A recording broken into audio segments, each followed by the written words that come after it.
여러분, 예수님은 작은 자들을 사랑하셨습니다.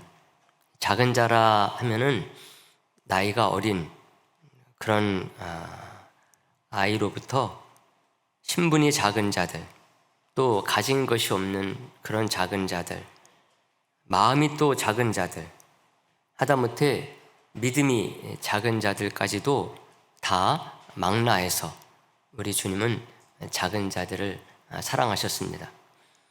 마가복음 10장 14절에 보게 되면은 예수님께서 그 어린 그 작은 아이들을 얼마나 중히 여기셨는지를 보여줍니다. 예수께서 보시고 노하시어 이르시되 어린 아이들이 내게 오는 것을 용납하고 금하지 말라. 하나님의 나라가 이런 자의 것이니라. 이렇게 말씀을 합니다. 어린아이, 청소년, 청년, 성인 따로따로 분리해서 말해야 되는 그런 얘기를 하지 않는 분이 우리 주님이십니다. 세상은 눈 가리고 아웅하듯이 그런 것을 나누어서 어린 사람에게는 하지 않는 것을 또 나이 든 사람에게는 하는 이런 구분들을 하기도 하지만은요, 우리 주님께서는 어린 아이, 작은 아이들까지도 한 인격체로 대우하시면서 모든 것을 사랑하시고 쏟아 부어주신 분이 우리 주님이십니다. 마태복음 18장 8절에는 이런 말씀도 있습니다. 누구든지 나를 믿는 이 작은 자 중 하나를 실족하게 하면 차라리 연자 맷돌이 그 목에 달려서 깊은 바다에 빠뜨려지는 것이 나으니라. 이렇게 말씀하십니다. 얼마나 감동적인 그런 말씀인지 모릅니다. 그러다 보니까는요, 예수님은 가르치실 때도요, 누구나 알아들을 수 있도록 아주 쉽게 이렇게 말씀하십니다. 저도 이렇게 설교하다 보면 어떤 때는 저 스스로도 너무 말이 좀 어렵다, 그런 생각을 하면서 할 때가 있어요. 이게 똑똑해서가 아니라 좀 모자라서 그런 것입니다. 그러니까 예수님은 항상 이렇게 쉽게 이렇게 하십니다. 제가 어렵다, 말씀이 좀 오늘은 듣기가 어렵다 그러면은 목사님이 그 은혜를 좀 덜 받았나 보다. 목사님 머리가 조금 이렇게 돌아가다 말았나 보다. 이렇게 생각하시면 됩니다. 예수님은 쉬우셨어요. 말씀 하나하나가. 하나님의 나라에 대한 비유를 보세요. 하나님의 나라에 대해서 예수님이 아주 처음 얘기하신 거거든요. 획기적인 말씀입니다. 근데도 얼마나 쉽습니까? 씨 뿌리는 비유, 겨자씨 비유, 누룩 비유, 그물 비유, 가라지 비유, 어려운 게 하나도 없어요. 그 단어부터 그 내용까지요, 너무나 쉽습니다. 왜 그러느냐? 모든 기준을 작은 자에게 두기 때문에 그렇습니다. 어린 자에게 두기 때문에 그렇고, 연약한 자에게, 약한 자에게 딱 두시기 때문에 예수님께서 이렇게 모든 것을 이렇게 쉽게 말씀하시는 거죠. 근데 우리는 이런 예수님의 모습을 그냥 자연스럽게 당연한 듯이 생각할 때가 많이 있어요. 하지만 여러분, 세상 다른 종교들 보세요. 다른 그 성인들 보십시오. 다 그렇지가 않습니다. 여러분, 예수님께서 이렇게 하시는 것은 절대로 우연이 아닙니다. 이것이 또한 하나님 아버지의 모습이기도 하기 때문에 그런 것입니다. 하나님 아버지로부터 왔다는 것이죠. 그래서 오늘 본문을 통해서 우리가 알 수가 있습니다. 하나님이 이스라엘을 왜 하나님의 나라, 하나님의 백성으로 택하셨느냐, 이것을 알려주는 말씀이 오늘 본문에 딱 나옵니다. 오늘 본문 7절 말씀이죠. 7절 말씀 우리가 봤지만 다 같이 다시 한번 보도록 하겠습니다. 다 같이 봅니다. 여호와께서 너희를 기뻐하시고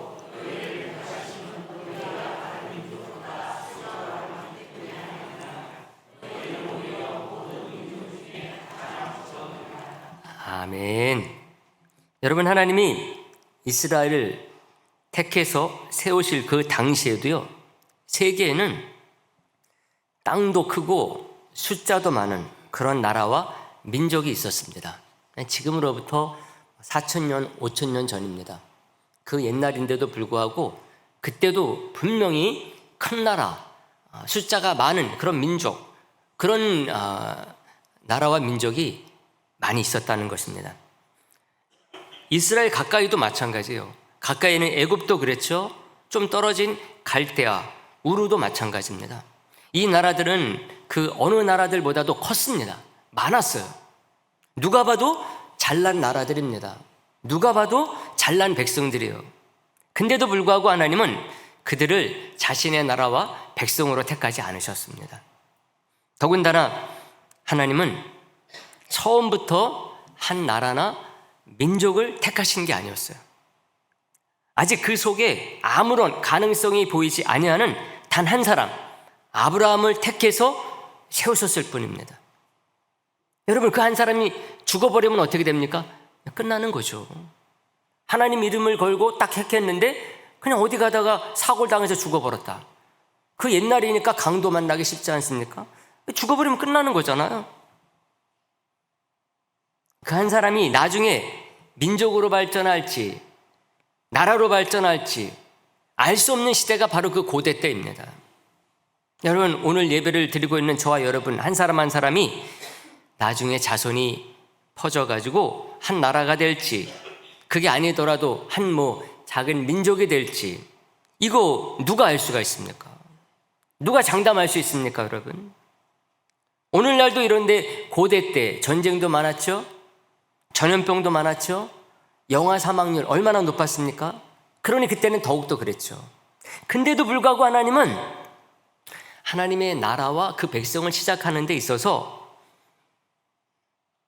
앞으로 그래도 한 명은 남겠지, 어떤 민족이나 부족을 택하지 않았습니다. 이미 그때 나이가 많았었던, 나이가 75살이었었던 아브라함을 택하셨습니다. 다시 말하면 아주 작고 작은 한 사람으로부터 시작했다는 것입니다.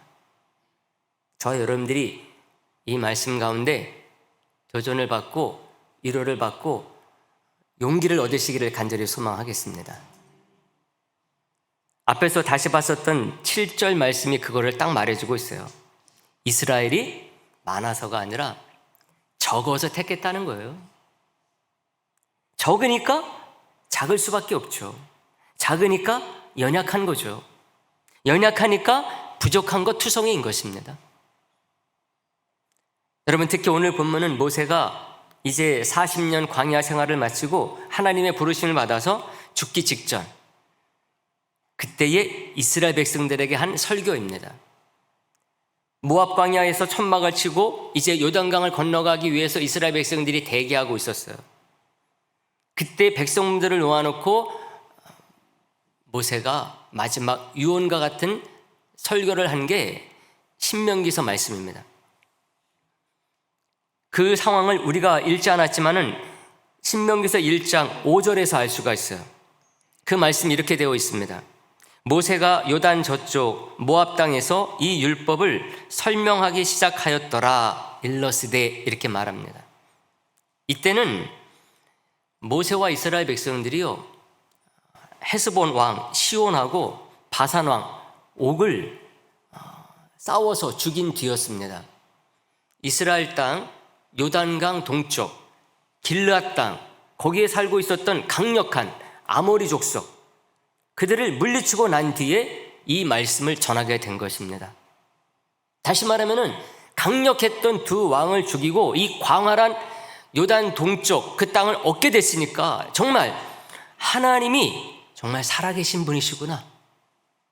그 강력한 아모리 족속 그 두 왕이 그쪽을 다스리고 있었거든요. 아모리 족속 얼마나 무서운 족속인지 모릅니다. 근데 이스라엘 백성들이 하나님에게 도우심을 받아가지고 그들을 물리친 거예요. 이것을 체험한 뒤에 이제 모세가 그 백성들 모아놓고 이 말씀을 전하는 것입니다. 여러분, 이스라엘은 40년 전에 가나안 땅에 들어갔어야지만이 됐습니다. 모세가 지금 이스라엘 백성들 모아놓고 마지막 유언과 같은 설교를 하기 이전 40년 전에 가나안 땅에 이미 들어갔어야 됐다는 거죠. 정확히 말하면 38년 전에 이미 가나안 땅에 들어가서 살고 있어야 됐다는 것입니다. 만약에 그때 들어갔다 그렇다고 한다면 모세도 함께 들어가 가지고 가나안 정복을 다 끝냈을 것입니다. 모세도 가나안 땅에 들어가서 함께 살고 있었을 것이라고 하는 거죠. 상황이 완전히 달라졌을 것입니다. 근데 그때 하나님의 그 지시와 명령을 뒤로하고 정탐꾼을 먼저 보내서 정탐을 하자고 하는 이스라엘 백성들의 말을 이 모세가 들어주는 바람에 광야 생활이 길어지게 된 것입니다. 한 1년 정도면 끝났을 것이 이게 40년이 돼버린 거예요. 왜 그러느냐? 정탐을 하고 돌아온 자들의 겁먹은 불신앙으로 가득한 보고로 인해 가지고 이스라엘 백성들이 선동을 당합니다. 그 바람에 하나님의 진노를 산 거예요. 모세는 지금 그때 그 상황을 아주 정확하게 돌아보면서 이스라엘 백성들에게 그 얘기하는 것입니다.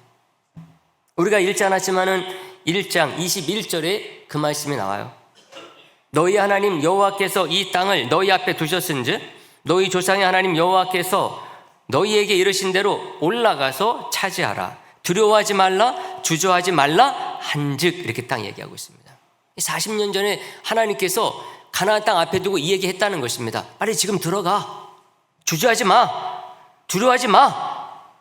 들어가서 살면 돼. 이 말씀했다는 것입니다. 근데도 불구하고 백성들의 말을 들어가지고 정탐꾼을 보낸 게 누구냐? 모세 자기였다는 거예요. 그걸 인정하고 있어요. 후회하는 거죠. 반성하는 거죠. 성찰하는 거죠. 1장 23절에 그 얘기합니다. 내가 그 말을 좋게 여겨 너희 중 각 지파에서 한 사람씩 12를 택하매. 그래서 정탐꾼 보냈다가 사단이 났다는 것입니다. 자기가 그때 어리석은 선택을 했다는 거죠. 그러는 바람에 이렇게 자기가 이제 나이 120살이 되어버렸다는 것입니다. 120살이 돼가지고 가나안 그 바로 앞에 요단강 코 앞에 있는 그 모압 광야에서 이 말씀을 내가 지금 전하고 있다는 것입니다. 120살이니까 꼬부랑 할아버지가 된 것입니다. 그러면서 하는 말이 오늘 본문 마지막 절 11절 말씀에 있는 내용입니다. 우리가 이 말씀도 다 같이 한번 보도록 할까요? 다 같이 보겠습니다. 시작. 그런즉 너는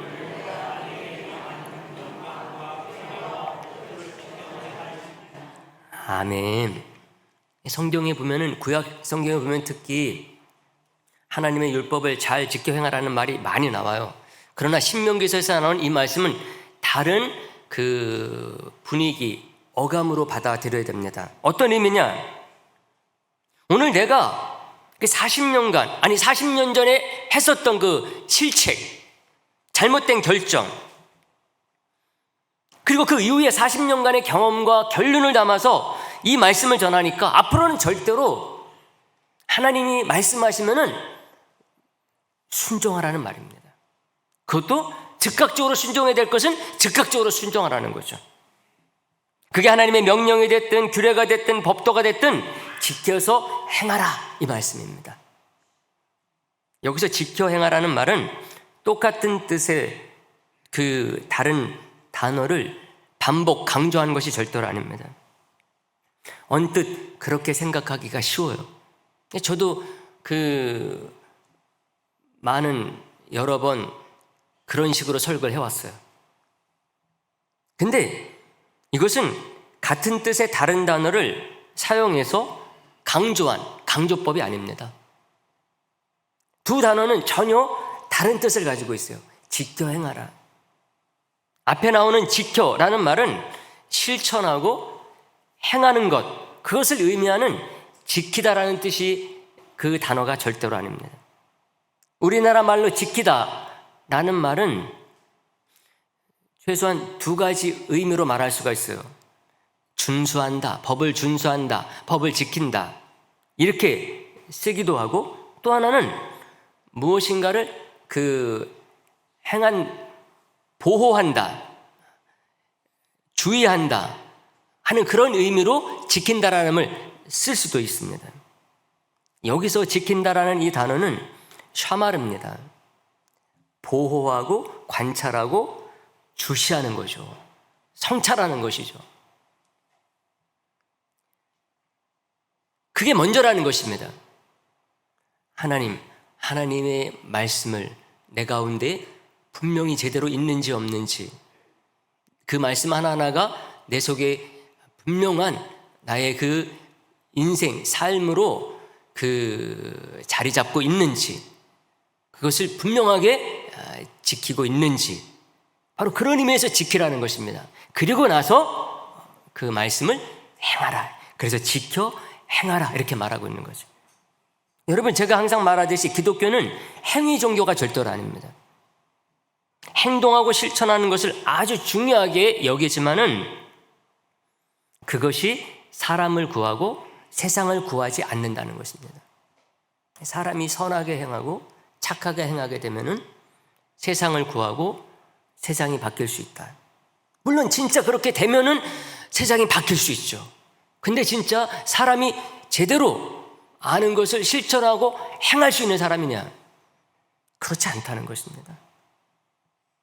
인간이 죄인이다 라고 하는 이 말은 조금만 바뀌고 변화되면 되는 정도의 존재라는 말이 절대로 아니에요. 인간이 죄인이다, 이건 너무나 심각하기 때문에 조금만 변화되고 바뀌게 되면, 조금만 행하는 것이 잘 되게 되면은 되는 정도가 죄인이라는 말이다. 절대로 아닙니다. 바꾸어 쓸 수 없는 존재가 인간이 되어버렸다라는 말이 인간이 죄인이라는 말의 뜻이에요. 왜? 아담의 죄 때문에 그렇습니다. 인간은 바꿔 쓸 수 없는 존재가 되어버렸어요. 죄 때문에. 그래서 기독교는 2000년의 역사를 가지고 있는데요. 물론 구약시대까지 가면은 더 긴 그 역사를 가지고 있죠. 기독교는 시작된 이후로 지금까지 뭐 하나님 앞에서 잘 행하고 실천해서 칭찬받은 적이 없어요. 초대교회도 마찬가지고 중세 때도 마찬가지고 근세, 현대도 마찬가지입니다. 기독교인들이 너무나 잘해가지고 칭찬받았다. 물론 이제 일부 그럴 수가 있죠. 그런 적이 있죠. 그러나 본질적으로 기독교는 사람들에게 너무나 선하고 행위가 착해서 사람들로부터 칭찬받아서 하나님께 칭찬받은 그런 적이 없어요. 초대교회도 마찬가지입니다. 초대교회 때 터툴리안이라고 하는 사람은요, 자기가 기독교 안에서 신앙생활 하다가 사람들 보고 상처를 받아가지고 이단으로 가버린 사람이에요. 교부 중에 교부인데도 불구하고요. 이미 초대교회 때부터 사람들은 하나님 말씀 가지고 실천하는데 실패했습니다. 본이 안 됐어요. 근데도 불구하고 지금도 어떤 사람들은 기독교를 행위 종교로 만들려고 하는 사람들이 많이 있어요. 크게 실수하는 것입니다. 기독교는 절대로 행위 종교가 아닙니다. 은혜 종교인 거예요. 오직 믿음 외에 다른 것이 없음을 믿고 나아가는 것이 기독교입니다. 그래서 하나님의 말씀을 우리가 실천하고 행동하는 것보다 더 우선 해야 되는 게 뭐냐? 하나님의 말씀이 우리 가운데 떠나지 아니하도록 지키고 보호하고 주의하고 성찰하는 것이 먼저입니다. 물론 이것으로 끝나면 안 되죠. 그렇게 해서 우리가 그 말씀을 가지고 어떻게 살아야 될 것인가, 우리가 하나님 앞에 가는 그날까지 이건 우리의 싸움이라고 할 수가 있어요. 여러분, 하나님 중심, 교회 중심, 말씀 중심이 되지 않는데 여러분, 이것보다 어려운 행동하고 실천하는 것 가능합니까? 불가능해요. 논리적으로도 불가능하고 실제로도 불가능합니다. 가나안을 정탐하고 돌아온 10명의 말을 들은 이스라엘 백성들은요, 정탐꾼들의 말을 들은 그 순간 실천부터 하려고 했다가 낭패를 갔어요. 정탐꾼들이 와가지고 가나안 땅 가보니까 너무나 엄청난 민족이 있어가지고 우리 갔다간 다 죽어버린다. 그 말 듣는 순간 뭐부터 했는가? 그걸 깊이 성찰하지 않았어요. 깊이 마음에 새기고 이것이 하나님 앞에서 어떤 뜻인가 새기지 않았어요. 깊게 주의하지 않았다는 것입니다. 뭐부터 했느냐? 행동부터 해버렸어요. 어떤 행동이요? 애굽으로 돌아가자. 모세 말 따랐다가 우리가 다 죽게 됐다. 행동부터 저질렀다가 결국은 38년을 광야에서 허비하게 된 것입니다. 하나님이 모세를 통해 그동안 주셨던 그 말씀 하나하나를 그 중심 가운데 두고 지키고 주의하고 묵상하고 관찰하면서 진정한 실천과 행동을 해본 적이 없었기 때문에 그렇습니다. 하나님을 그 중심 가운데 둬본 적도 없는 거죠. 하나님의 말씀을 진짜 내 안에 깊이 새겨본 적이 없는 거죠. 그냥 그런 것 없이 그냥 막 행동부터 한 것입니다. 그건 진정한 행동이 아닌 거죠. 진정한 실천이 아닌 거죠. 그래서 모세가 이제 가나안을 딱 코앞에 두고서 요단강만 건너면 가나안에 들어가게 될 이스라엘 백성들에게 이제부터는 하나님의 말씀이라고 한다면 그게 무엇이 됐든 명령이든 규례든 법도든 뭐하라? 지켜 행하라. 이렇게 전하고 있어요. 그냥 행하라 전하지 아니하고 지켜 행하라 전하고 있습니다. 요단강을 건널 때도 마찬가지예요. 이제 그들이 모압 평야에 있기 때문에 요단강만 건너면 가나안입니다. 꿈에 그리던 적과 꿀이 흐르는 가나안 땅에 들어가는데 어디만 건너면요? 요단강만 건너면. 근데 요단강을 건널 때도 너희들이 그때는 이제 모세는 죽고 여호수아와 함께 건너가거든요. 그때 우기냐 건기냐 이거 따지지 말고 여호수아를 통해서 하나님께서 명령하시면 말씀이 떨어지면은 그냥 건너가라는 것입니다. 왜 그러느냐? 우기 때는 요단강 건너기가 쉽지가 않아요. 건기 때는 요단강은 그냥 개천입니다. 그냥 건너면 돼요. 애들 손잡고 건너면 돼요. 근데 우기 때는 그렇지 않아요. 그게 강으로 변해버려요. 근데 하나님께서 언제 이스라엘 백성들에게 여호수아에게 명령하셨습니까? 이제 요단강 건너서 가나안에 들어가라. 언제 말씀하셨는가 하면은 건기 때가 아니에요. 비가 안 올 때 그렇게 하셨으면 좋으련만 하나님은 또 시험하시는지 우기 때 그렇게 말씀하셨어요. 눈앞에 지금 요단강이 철철철 넘쳐흐르는데 건너가라 그러신 거예요. 근데 이스라엘 백성들이 그때 어떻게 했습니까? 여호수아와 함께 법궤 앞세우고 그냥 건너버렸어요. 건너가니까 어떻게 됐습니까? 요단강이 그냥 멈춰 섰다 그랬어요. 왜 그들이 건너갈 수 있었을까요?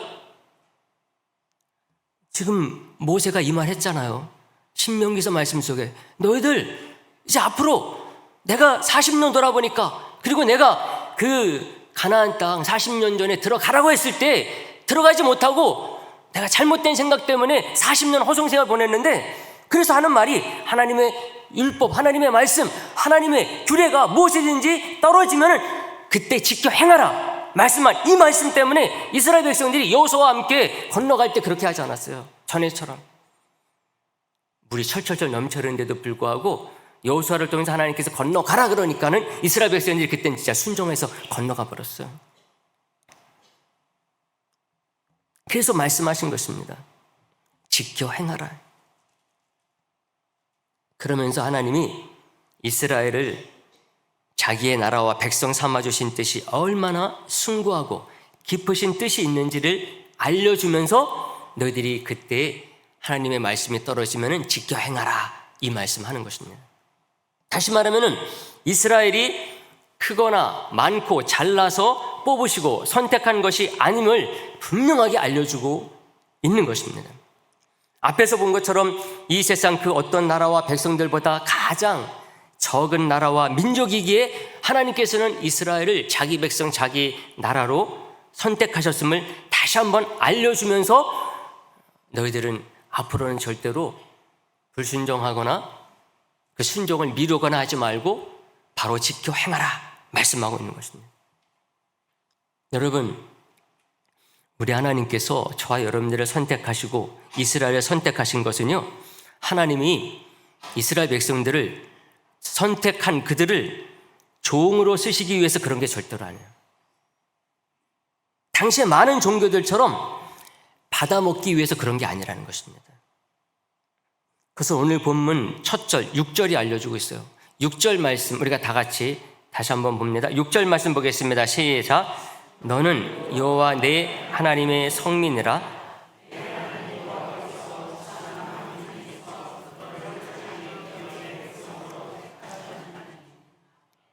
아멘. 하나님의 어떤 백성이요? 거룩한 백성으로 삼으셨다 이렇게 말해요. 왜 그러느냐? 하나님의 기업의 백성으로 삼기 위해서 택하셨다는 것입니다. 하나님의 기업의 백성. 이 말이 뭡니까? 기업은 다른 말로 재산, 보물을 뜻하는 단어예요. 그러므로 하나님이 우리를 자기 자녀 삼으시고 자기 백성 삼으신 것은 하나님의 재산, 하나님의 보물을 물려주시기 위해서 택했다는 말이 뭔가 하면 하나님의 기업의 백성 삼았다는 말입니다. 이스라엘 백성들이 가지고 있는 것을 뺏기 위해서 그런 것이 절대로 아니라는 것입니다. 요즘 일부 그렇게 또 하는 그런 종교인들도 있고 목회자들도 있지만은 오늘날은 그래도 많이 계몽이 돼서 이런 부분이 훨씬 줄어들었어요.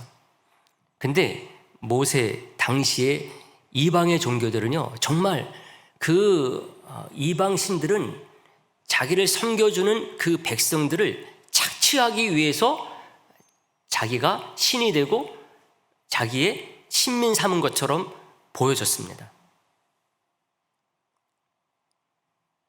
우리는 그것을 당시 애굽이나 갈대 우르 이런 나라들이 섬기는 신들을 위해서 만든 신전, 그리고 그들이 드렸던 제사의 규모 이런 것을 비교해보면 금방 알 수가 있어요.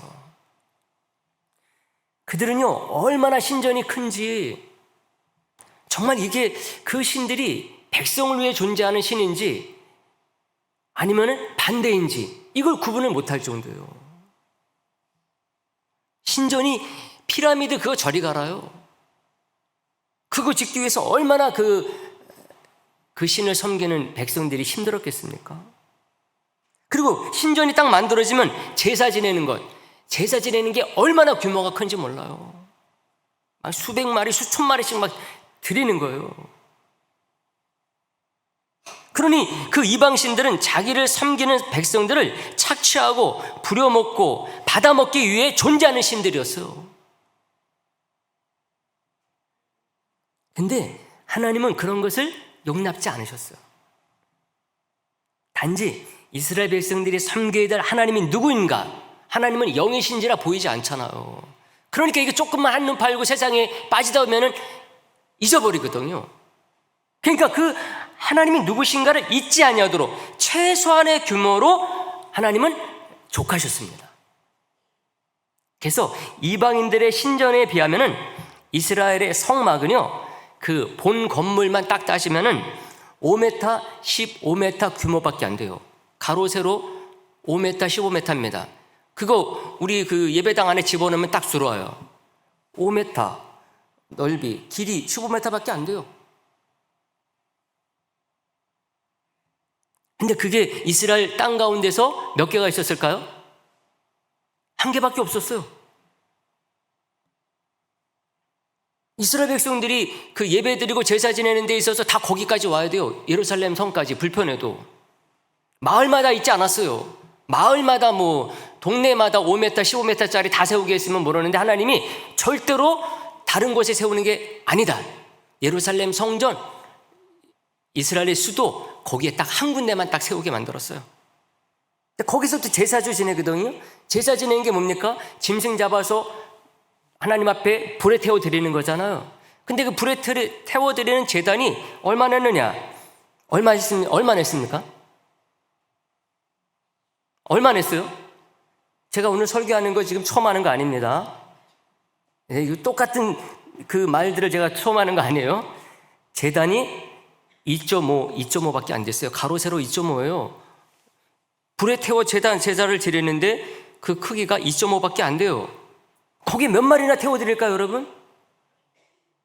근데 그 울타리가 20m, 50m밖에 안 돼요. 불 잘못 태우다가는 울타리가 다 불에 타게 되어 있어요. 그러니까 그 제사를 드리는 데 있어서도 일정 규모 몇 마리밖에 못 드리는 거예요. 근데 그게 이스라엘 전체에서 한 군데밖에 없으니까 제사를 얼마나 드리겠습니까? 이것을 생각해 보게 되면은요, 하나님은 이스라엘 백성들 택하실 때에 받기 위해서 택하신 분이 아니에요. 무엇이라도 더 주시기 위해서 선택하셨음을 분명하게 알게 해줍니다. 그러니까 이스라엘에게 중요한 것은 가짜 신들이 많은 세상 속에서만큼은 다른 것이 아니에요. 참 하나님이 누구인가를 아는 것이 중요하고, 그 하나님이 그런 신전의 규모나 제사의 많고 적음으로 배가 부르기도 하고 배가 고프기도 하는 그런 신이 아닌 것을 분명하게 알아야 되죠. 그런 거 원하는 신은 진짜 신이 아니라 고무신인 것입니다. 이스라엘 백성들이 그거 비교하면서 그걸 깨달아야 되는데, 그걸 자랑 삼지 못하고 야, 애굽 가니까 신전이 이렇게 커, 우리나라도 이렇게 있으면 신전 크게 줘야 되는 거 아니야? 야, 바벨론에 가니까 제사를 막 수백 마리 수천 마리씩 드리더라, 우리도 그렇게 드려야 되는 거 아니야? 이렇게 생각하면은 이스라엘 백성들이 하나님을 제대로 안 겁니까? 모르는 겁니까? 제대로 모르는 거예요. 물론 구약 성경에 보게 되면은 솔로몬은 왕이 되고 나가지고 1000번제를 드린 적이 있거든요. 그것은 뭔가 하면은 하나님께서 그렇게 시킨 게 아니에요. 절대로 예루살렘 그 성 안에는 그 제단에서는 1000번제를 드릴 수가 없어요. 그러니까 솔로몬이 어디 가서 드리는지 아십니까? 기브온에 가서 드려요. 거긴 그렇게 드릴 수가 없으니까. 뭐 때문에? 하나님이 시킨 게 아니라 자기 열심 때문에. 하나님에 대해서 너무나 마음이 뜨거우니까는 그 1000번제를 드리고 싶은데 그 예루살렘에서 그 성전에서는 드릴 수 없으니 어디서 드린 거느냐? 기브온의 산당 가서 만들어가지고 드린 것입니다. 하나님은 드릴 수 없도록 만들어버렸어요, 제도적으로. 나는 그런 하나님이 아니다. 왜 그러느냐? 택함을 받은 우리가 작은 자들이기 때문에 그래요. 처음부터 하나님 우리가 커서 선택했다 그랬습니까? 작아서 선택했다 그랬습니까? 작아서 선택했다 그랬잖아요. 근데 그 작은 자들 하나님께서 이런 거 원하실 리가 없잖아요. 모순이잖아요. 우리 하나님은 택함을 받은 저와 여러분들이 작고 연약함을 너무나 잘 아세요. 믿으시기를 간절히 소망합니다. 그래서 하나님은 우리를 사랑해 주시기를 기뻐하시는 것이고, 그래서 약속하신 것을 주시고자 하시는 것입니다. 8절 말씀을 보세요. 8절 말씀도 다 같이 봅니다. 시작. 여호와께서 다만 너희를 사랑하심으로 말미암아 또는 너희를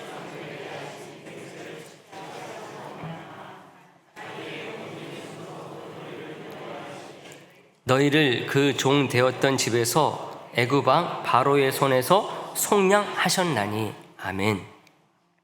그 작은 자들을 착취하고 부려먹기만 했었던 애굽 바로 왕, 그 밑에서 이스라엘 백성들 더 이상 두기를 원하지 않으셨어요. 이스라엘이 아브라함 한 사람으로 시작해가지고 민족으로 성장하고 나니까는요, 하나님은 이스라엘 백성들 애굽에서 다 끄집어 내기를 원하신 것입니다. 본격적으로 하나님의 사랑이 뭐냐? 조상적부터 해주셨던 그 약속을 우리 하나님께서 이행하기 시작하신 것이죠. 9절에 보세요. 그런즉 너는 알라, 오직 내 하나님 여호와는 하나님이시요 신실하신 하나님이시라. 그를 사랑하고 그의 계명을 지키는 자에게는 어떻게 해요? 천대까지 그의 언약을 이행하시며 인애를 베푸시되, 이렇게 말하고 있어요. 기독교 여러분 보세요. 신약 시대만 2000년 역사입니다. 구약 시대까지 하면은 4000년, 5000년이에요. 정말 기독교가 지금 어떻게 계속되고 있는가 여러분들이 보세요. 하나님은 언약을 지키고 있어요. 우리는 양에 차지 않을지 모르지만, 인간이, 죄악된 인간이 이 세상 다 줘도 양에 차겠습니까? 하나님은 그 약속을 계속 지키시고 계세요. 이 모든 것이 우리 하나님이 여호와 하나님이시고 신실하시고 사랑이 많으시기 때문임을 분명하게 말씀해 주고 있습니다. 사랑하는 성도 여러분, 그러므로 우리는 우리 하나님이 우리를 택하신 이유가 무엇인지를 절대 잊지 말아야 되는 줄로 믿습니다. 여러분, 우리가 잘났기 때문이 아니에요. 잘난 척하면 안 됩니다. 돈이 많기 때문이 아닙니다. 돈 많아도 하나님 앞에 자랑하면 안 되는 것입니다. 세상 사람들 중에 그래도 우리가 나아 보이기 때문에 우리 택하신 것이냐? 아니에요. 앞으로 얘를 선택하면 앞으로 잘해서 나를 잘 섬기겠지. 여러분, 그것도 아니에요. 그런 생각하시면 좋긴 좋겠지만은, 여러분, 그런 것 때문에 강박관념 가지면 안 돼요. 하나님께서 나를 잘 되라고 선택하시는데 내가 왜 이 모양 이 꼴이야, 그런 생각하지 마세요. 그런 것 때문에 절대로 강박관념 가질 필요 없어요. 우리 하나님은 우리가 계속해서 작은 자로 남아도 되는, 그래도 사랑으로 우리를 아껴주시는 분이 우리 하나님이십니다. 믿으시기를 간절히 소망합니다. 우리가 작은 자이기 때문에, 큰 자이기 때문에, 큰 자이기 때문이라고요? 작은 자이기 때문에. 사사 중에 사사 기드온도요, 그가 용사들 중에 크고 용감했기 때문에 하나님이 그를 사사로 세우신 게 아니었어요. 300명 데리고 그 많은 미디안 연합군을 쳐서 이긴 사람이거든요. 그러니 어떻게 그 기드온을 작은 자라 말할 수 있을까? 아니에요. 사사기서 6장 15절에 말하게 보면은 최소한 기드온이 자기를 어떻게 생각했느냐? 작은 자로 생각했어요. 하나님께서 그러니까 그를 택하신 거예요. 그러나 기드온이 그에게 대답하되 오 주여 내가 무엇으로 이스라엘을 구원하리이까? 보소서 나의 집은 므낫세 중에 극히 약하고 나는 내 아버지 집에서 가장 작은 자니이다 하니, 딱 이렇게 얘기를 합니다.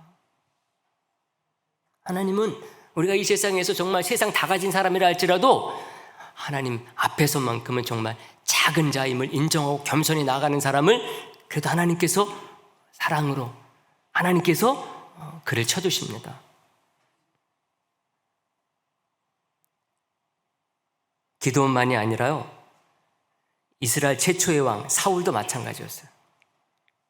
사울이 하나님 앞에 선택을 받아가지고 이스라엘의 왕이 될 때, 그때만 해도 사울은 어떤 자였느냐? 작은 자였어요. 그래서 하나님이 그를 왕으로 세우신 거예요.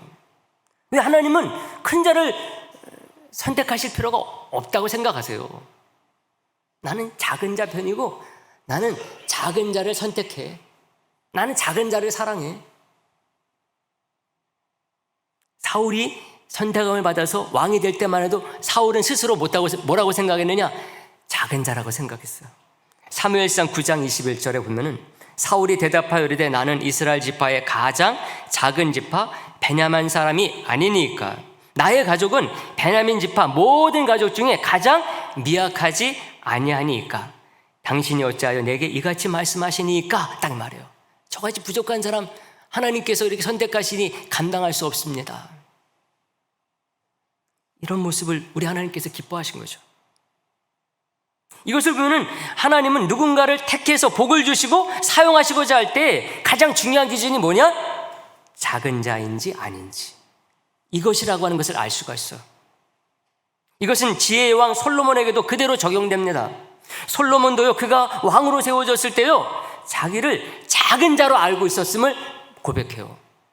열왕기상 3장 7절에 보게 되면은 나의 하나님 여호와여 주께서 종의 아버지 다윗을 대신하여 왕이 되게 하셨사오나 종은 작은 아이라 출입할 줄 알지 못합니다. 이렇게 딱 말했어요. 그래서 그런지요, 사도 바울도 이 비밀을 알고 있었어요. 사도 바울의 원래 이름이 뭡니까? 사울이죠. 왜 사울이라고 그 부모가 졌을까요? 이스라엘의 초대왕 바울이 그 사울 왕과 똑같은 베냐민 지파 사람이거든요. 그러니까 너 옛날 베냐민 지파 사람으로서 이스라엘의 첫 번째 왕이었었던 사울과 같은 높은 자가 되라, 아마 그래서 사울이라고 져줬던 것 같아요. 근데 바울은 다메섹에서 예수님을 딱 만나고 나서요, 자기 이름을 바꿨어요. 바꿨는데 어떤 이름으로 바꿨느냐? 얼마나 좋은 이름들이 많이 있었겠어요. 수많은 이름들 있었을 것인데 바울은 자기 이름을 이제부터는 바울이라 불러달라 그랬어요. 바울이 무슨 뜻입니까? 작은 자라는 뜻이에요. 좋은 이름 여러 개 갖다 놨더니 여기 중에는 내 이름이 없어요. 저는 작은 자라고 할래요. 바울이 그랬어요. 왜 그랬습니까? 제가 주님 만나고 보니까 제가 너무나 작은 자였어요. 그리고 우리 주님께서 작은 자를 사랑하신다는 것을 너무나 잘 알고 있었어요. 깨달은 거죠. 자기 이름을 작은 자로 바꾼 것입니다. 사람들이 부를 때마다 바울을 작은 자, 다른 말로 말하면 약한 놈, 연약한 놈, 아는 것도 없는 놈, 이렇게 다 바꿔 말할 수 있는 거거든요. 근데 그렇게 사람들이 바울을 향해서 그렇게 바울 작은 자 그래도 바울은 마음 상하지 않았어요. 나 원래 작은데 뭐 그래서 하나님의 사랑을 받고 있는데, 여러분 생각해 보세요. 남이 자기의 이름을 그렇게 부르다 요즘 같으면 다 개명해 버리겠죠. 당장 이름 바꿔버리죠. 근데 바울은 그러지 않았어. 전 진짜 작은 자예요. 하나님 앞에 전 작은 자가 되길 원해요. 왜? 큰 자가 돼가지고 세상 사람들이 주목을 받는 것보다 그거 다 없더라도 하나님의 주목, 하나님의 사랑을 받기를 원하기 때문에 그런 것입니다. 여러분, 그렇다고 해서 제가 작은 자 이 마음을 가지라는 것은 열등감을 가지라는 말이 절대로 아니에요. 자존감이 적은 것을 제가 여러분들에게 말하는 것이 아닙니다. 비굴해지라는 말이 아닙니다. 하찮은 존재가 되라는 말이 절대로 아니에요. 우리가 세상을 살 때에 뭐라고 말을 합니까? 다른 것은 몰라도 내 돈 많은 내 포기할 수 없어. 다른 것은 몰라도 내 건강 많은 포기할 수 없어. 다른 것은 몰라도 내 이 권력 많은, 이 자리 많은 내가 포기할 수 없어. 여러분, 작은 자는 어떻게 얘기를 하는가 하면은, 저는 주님 없이는 단 하루도 살 수 없습니다. 이게 작은 자예요. 작은 자입니다. 왜? 너무나 작기 때문에 제가 주님 없이는 단 한순간도 살 수 없다. 세상에 다른 것 있으면 좋겠지만은 그런 것들이 나의 매 순간을 지킬 수 없는 것을 알기 때문에, 돈이 아무리 많아도, 건강이 아무리 많아도 영원히 그거 나를 지켜줄 수 있습니까? 은밀한 곳에서 나를 지킬 수 있습니까? 세상의 권력과 지위가 지킬 수 있어요? 우리는 주님 없이는 단 한순간도 살 수 없는 존재입니다. 만약에 주님께서 저와 여러분들을 함께하지 아니하시고 사랑해 주시지 아니하셔가지고 지금 당장 우리의 숨을 끊어버리신다, 우리는 단 한순간도 주님 없이는 살 수 없는 존재임을 그때 고백하고 말 것입니다.